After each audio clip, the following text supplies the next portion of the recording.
जब तक ये फैड नहीं बना है पिछली सदी में, उस वक्त तक मुसलसल अमेरिकी सदर जो थे उनके साथ इन मनी चेंजर्स की टसल जो है वो चलती रही। बिल आखिर फिर ये हुआ पिछली सदी में कि ये फैड का जो कानून था, ये बिल जो था, ये कांग्रेस ने पास कर दिया और उसके बाद ये रुपया जारी करने का, करेंसी के इजरा का कंट्रोल जो था मुकम्मल तौर पर हुकूमत के जो शेयर्स थे इसमें से वो खत्म हो गए और ये फिर इन प्राइवेट बैंकर्स के पास आ गया। इससे आप अंदाजा कर सकते हैं कि दुनिया में असल में खेल क्या खेला जा रहा है। कौन है जो इस दुनिया के हकीकी आका बने हुए हैं? वो कौन है जिन्होंने इस कुर्रा अर्ज पर रहने वाले इंसानों को अल्लाह ताला की रबूबियत, उसकी अलूहियत और उसकी हाकमियत से निकालकर अपनी रबूबियत और अपनी हाकमियत में जकड़ लिया। किस तरीके से कदरें तब्दील कर दी गई हैं, किस तरीके से जहन बदल दिए गए हैं। इलेक्ट्रॉनिक्स और प्रिंट मीडिया, इनको खरीद लेना तो बात ही कोई नहीं। जब हुकूमतें और फौज और बादशाहत जो है उसको इस मैनिपुलेशन के जरिए से अपने शिकंजे में जकड़ा जा सकता है, तो ये इलेक्ट्रॉनिक्स और प्रिंट मीडिया ये तो किस किस खेत की मूली है। ये वो हकायक हैं, जब आप इन्हें खोजने के लिए निकलेंगे थोड़ी सी मेहनत से, तो बहुत सी और भी बातें आपके इल्म में आएंगी। लेकिन ये वो बातें हैं जो इस मगरबी निजाम मईशत और बैंकारी के तहत जो इंस्टीट्यूशंस और इदारे चल रहे हैं उनमें ये बातें कहीं पढ़ाई नहीं जाती। और अगर कोई बात जो है कोई ऐसा आदमी करे जो बाहर से क्रिटिकल के तौर पर, तनकीद के तौर पर कोई जो है नुक्ता नुमाया करे, तो उस शख्स की लिखी हुई किताबों को ही मार्केट से गायब कर दिया जाता है। यहां चूंकि तारीखी तनाजर की बात भी हुई है, तो इस जिमन में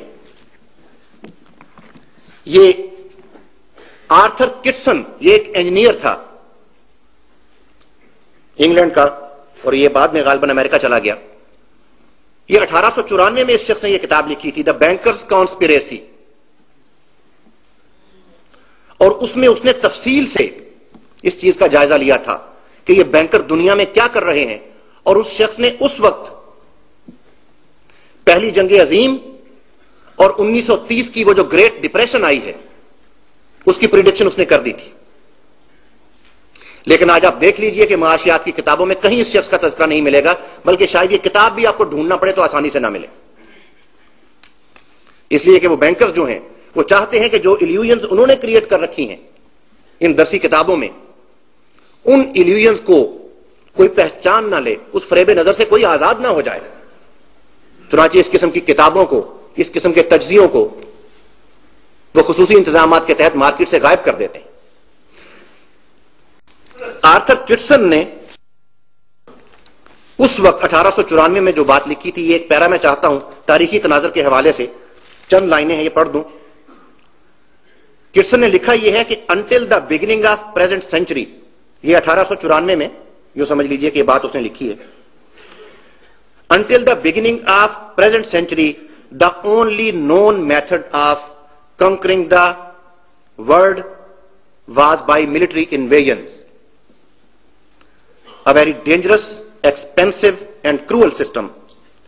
But during the last half century it was realized that a simpler, more effective and less dangerous looking method was possible by control of money.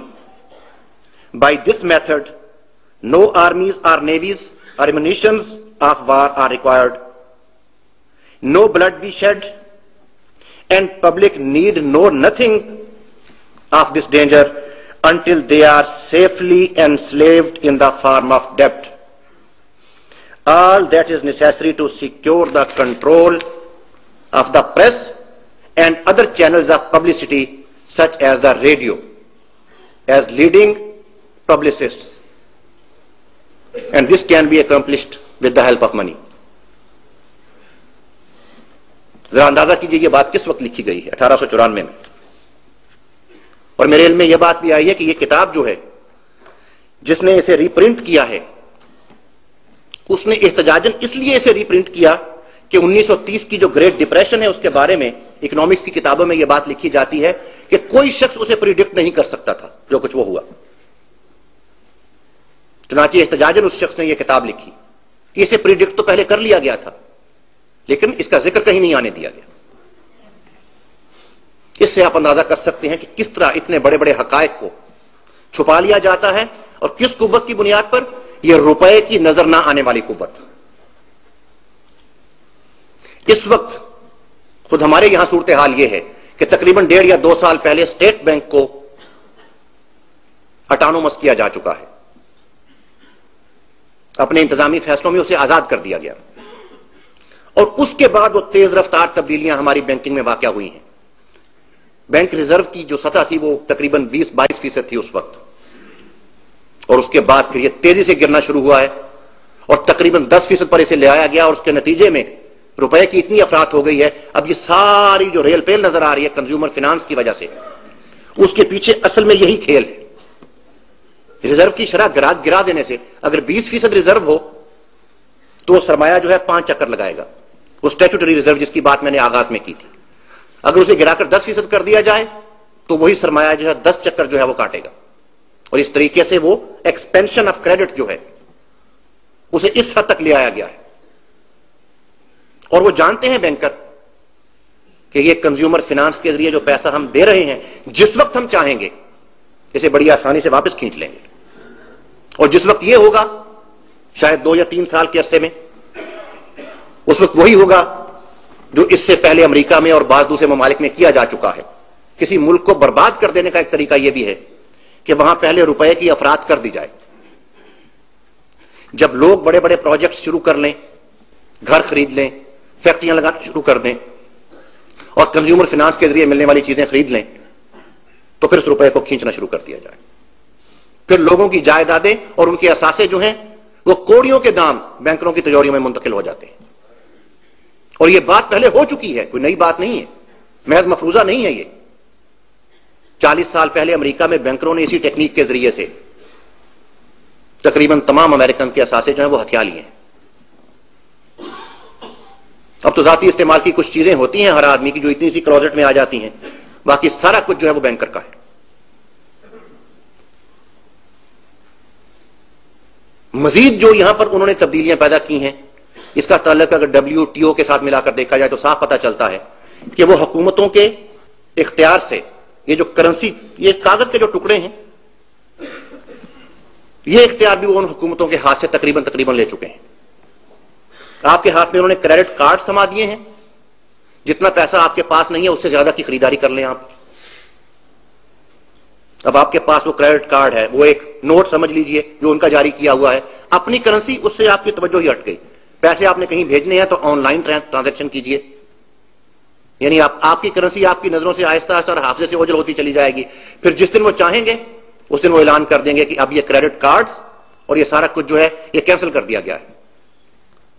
और वो लोग जो पहले ही अपनी हद से ज्यादा खर्च कर चुके थे उस दिन खाली हाथ खड़े होंगे, बल्कि कर्जे के एक बोझ के तले दबे हुए होंगे। उस दिन वो आलमी आका जो है अपनी उस ग्लोबल गवर्नमेंट का जो है वो ऐलान करेंगे और इससे कुछ ज्यादा वक्त नहीं लगेगा। वो सारी अरेंजमेंट्स तकरीबन मुकम्मल कर चुके हैं। ये असल में जो बात थी अभी बहुत आगे चल सकती है, लेकिन जाहिर है वक्त महदूद है। मैं आखिर में सिर्फ एक बात जो है वो भी तारीखी तनाजर के हवाले से, वो ये है कि ये इस कदर खौफनाक हकीकत जो है ये बिल अमूम कौमी रहनुमाओं और इहयाई तहरीकों के मुफक्किरीन की नजरों से भी ओझल क्यों चली आ रही है। मरहूम अल्लामा इकबाल जो माहिर इक्तिसादियात भी थे, उन्होंने कोई 5 सदी कबल यह बात कही थी, बैंकारी निजाम के बारे में बात करते उन्होंने ये कहा था, ता तहो बाला न गर्दद ई निजाम, दानिशो तहजीबो दीन सौदाए खाम। दानिशो तहजीब के साथ उन्होंने दीन को भी ब्रैकेट कर दिया है सौदाए खाम के तौर पर। तो क्या यह सिर्फ एक शेरी मुबालगा आ रही है,